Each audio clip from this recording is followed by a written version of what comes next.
السلام علیکم ورحمۃ اللہ وبرکاتہ۔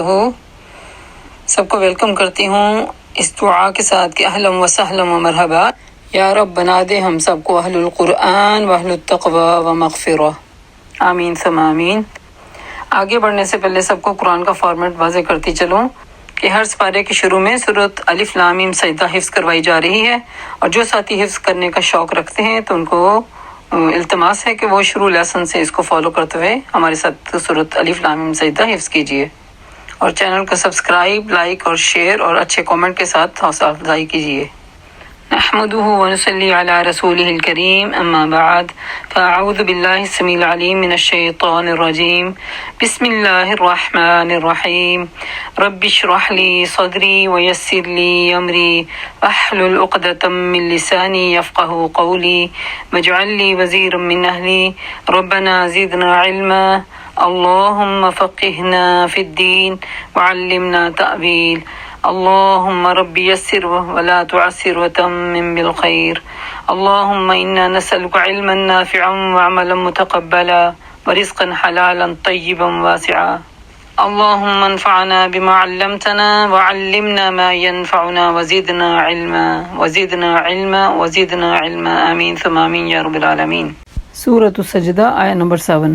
اعوذ باللہ من الشیطان الرجیم،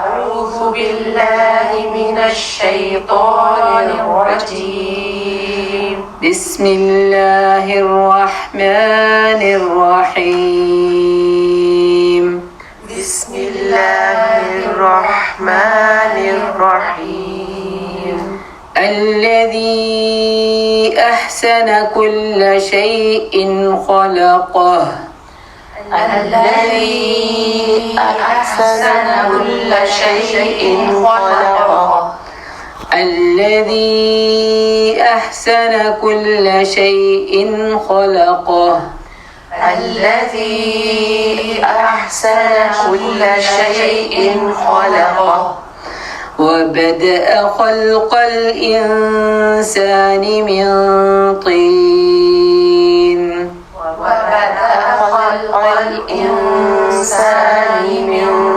طين وبدأ خلق الإنسان من طين وبدأ خلق الإنسان من طين۔ دوبارہ سے پوری آیت کو میں کرتی ہوں، تلاوت آپ فالو کریں گے۔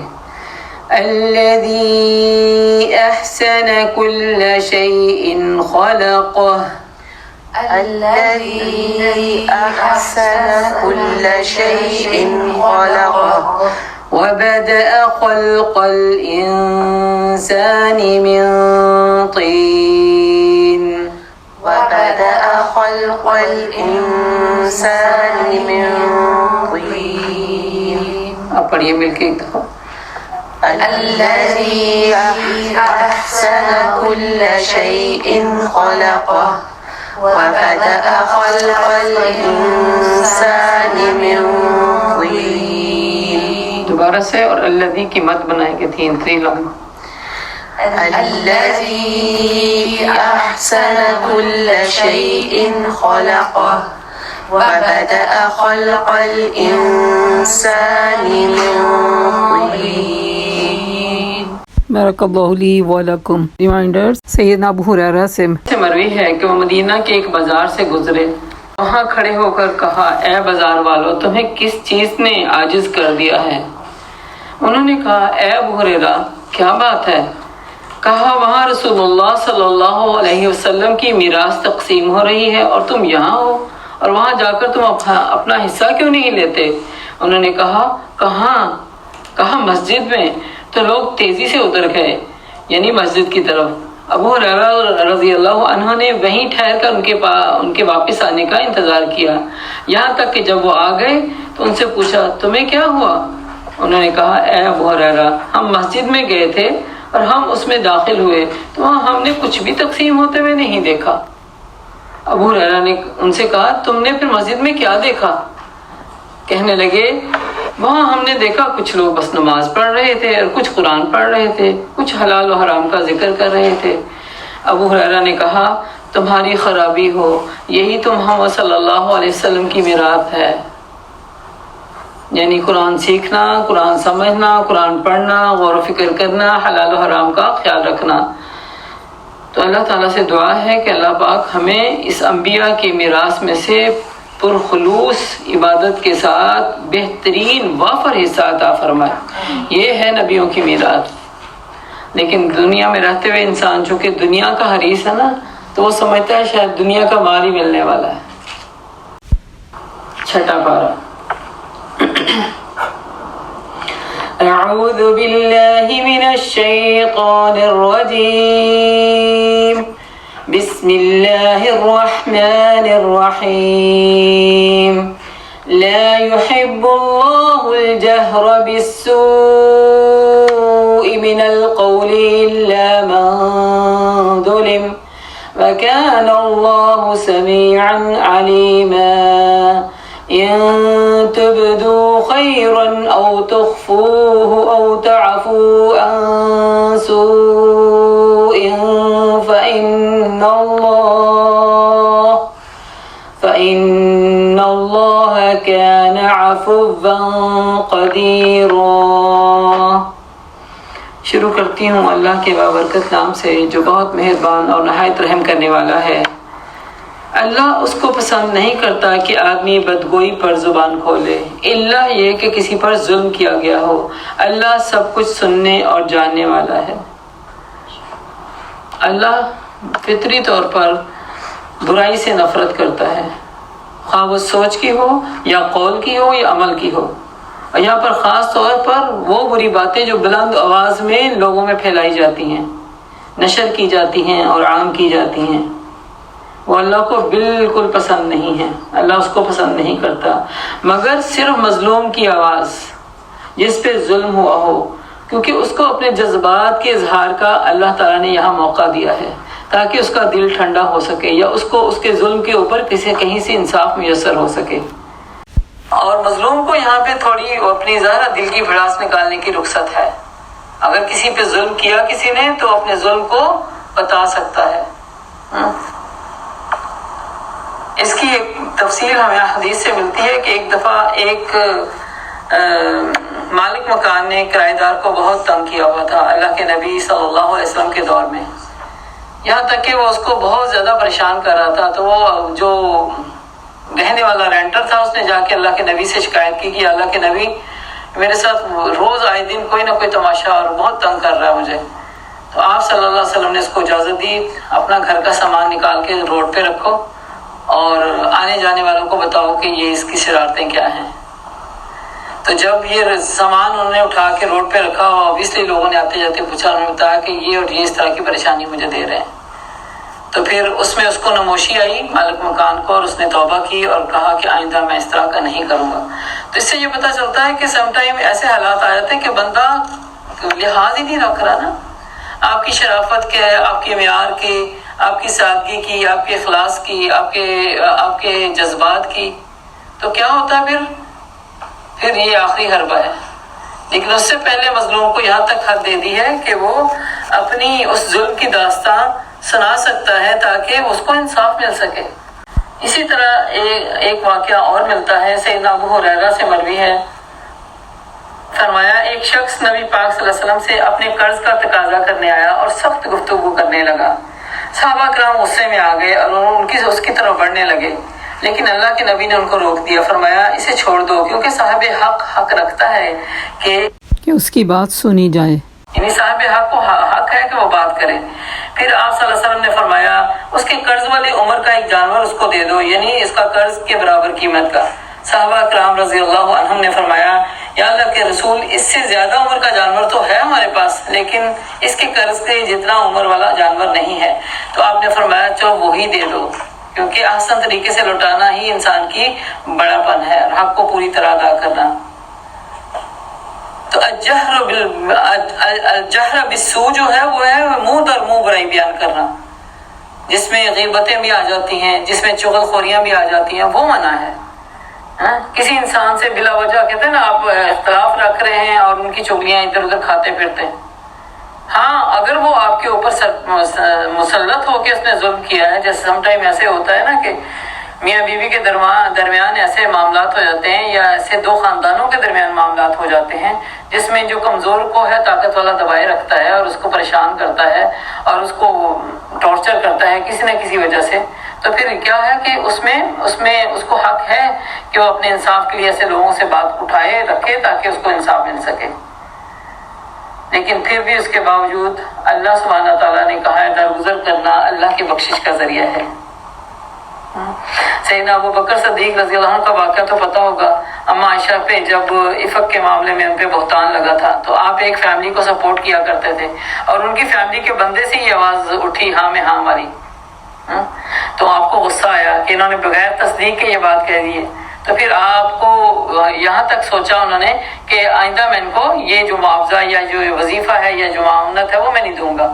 تو اللہ سبحانہ تعالیٰ نے سورہ نور کی آیت نازل کی الا تحبون ان یغفر اللہ لکم، کیا تمہیں پسند نہیں ہے کہ اللہ تمہیں بھی بخش دے؟ تو پھر انہوں نے اپنا وہ کام جاری و ساری رکھا. سیدنا علی رضی اللہ عنہ کہتے ہیں کہ ہم نے رسول اللہ صلی اللہ علیہ وسلم کی تلوار پہ یہ لکھا ہوا پایا کہ جو تم پر ظلم کرے اس کو درگزر کرو. اس کا یہ مطلب نہیں کہ ظلم سہتے چلے جاؤ سہتے چلے جاؤ سہتے چلے جاؤ، نہیں، کیونکہ جو سہنے کا یہ صبر ہے نا یہ اسلام میں جائز ہی نہیں ہے. ظلم کو سہنے کا صبر جائز نہیں ہے. اس سے کیا ہوگا کہ وہ آپ کا جو اوپر جس نے پہلے ہی طاقت سے مسلط ہوا ہوگا اس کو موقع ملتا رہے گا مزید آپ کو ٹارچر کرنے کا. اس میں آواز بلند کرنی، اپنے حق کو پانا، اپنے حق کے لیے کھڑے ہونا، وہ حق بجانا میں آپ کریں. لیکن ظلم کے اوپر ظالمانہ رویہ اختیار کرنے سے منع ہے. اتنی بات سمجھ آنی چاہیے. ظلم کے اوپر ظالمانہ رویہ، ان تبدو خیرا او تخفوه او تعفو عن سوء فإن الله كان عفوا قديرا. اگر تم ظاہر و باطن میں بھلائی ہی کیے جاؤ یا کم از کم برائی سے درگزر کرو تو اللہ کی صفت بھی یہی ہے کہ اللہ معاف کرنے والا اور درگزر کرنے والا ہے. کہ اللہ دیکھیں کہ کتنے کفرانہ نعمت کرنے والے لوگ دنیا میں اللہ کی مخلوق میں موجود ہیں. اللہ کی سنت کیا ہے؟ سب کو دے رہا ہے، سب کی بد اخلاقیوں کے اوپر سب کو دے رہا ہے. تو اگر ہم اپنے آپ کو اپنے رب سے ریلیٹ کرنا چاہتے ہیں تو پھر کیا ہے کہ اگر ہم اپنے آپ کو رب سے ریلیٹ کرنا چاہتے ہیں تو ہمیں بھی اپنے رب کی صفت کو اڈاپٹ کرنا چاہیے کہ اللہ ہر حال میں اگر بندوں کو درگزر کر کے ان کو دیتا ہے، ان کو نوازتا ہے اور تو ہم انسانوں کو بھی چھوٹی موٹی باتوں کو درگزر کر دینا چاہیے، مگر سیم ٹائم پہ جب انسان کو اپنا انصاف چاہیے تو اس کو اپنی آواز بلند کرنے کا پورا حق دیا ہے اللہ سبحانہ تعالیٰ نے. اس لیے وہ اتنی آواز تو بلند کر سکتے ہیں جس میں اس کو انصاف مل سکے. اور فطری طور پر انسان کو اللہ تعالیٰ نے ویسے بھی کمزور بنایا ہے نا اور خطاؤں کا پتلا ہے. تو جب ہم حتی الامکان اس ظلم کو یہ تو نہیں کہ برداشت کرنا، اپنا حق لینے کے بعد اگر ان کے عیب پہ پردہ پوشی کریں گے تو اللہ قیامت والے دن ہمارے عیبوں پہ پردہ پوشی کرے گا. اللہ کے نبی صلی اللہ علیہ وسلم نے فرمایا معاف کر دینے سے اللہ اس کی عزتیں بڑھاتا ہے. اللہ قیامت والے دن اس کو عزت کا مقام عطا کرے گا جس نے دنیا میں معاف کیا. لیکن پھر یاد رکھیں کہ ظلم کو برداشت کرنا اور صبر کرنا یہ اسلام کی فطرت نہیں ہے. ظلم کے خلاف کھڑے ہونا اسلام کی فطرت ہے، لیکن اس میں مظلوم ہونے کے باوجود ظالمانہ طریقہ اختیار کرنے سے بس منع کیا ہوا ہے. ان الذين يكفرون بالله ورسله، جو لوگ اللہ اور اس کے رسولوں سے کفر کرتے ہیں اور چاہتے ہیں کہ اللہ اور اس کے رسولوں کے ساتھ درمیان فرق کریں اور کہتے ہیں کہ ہم کسی کو مانیں گے اور کسی کو نہیں مانیں گے اور کفر و ایمان کے بیچ ایک راہ نکالنے کا ارادہ بھی رکھتے ہیں، وہ سب پکے کافر ہیں. اولئک هم الکافرون حقا. اس سے کیا پتہ چلتا ہے؟ ایمان والوں کی صفت یہ ہے کہ وہ کسی نبی کے درمیان کوئی فرق نہیں کرتا، کسی نبی کے درمیان کوئی فرق کرنے والا نہیں ہوتا، کیونکہ ایک نبی کا انکار بھی کیا ہے؟ سب نبیوں کا انکار ہے. اس لیے ہمیں سب نبیوں پہ ایمان لانے کی دعوت دی گئی ہے اور ہمارا ایمان بھی تقاضا یہی کرتا ہے.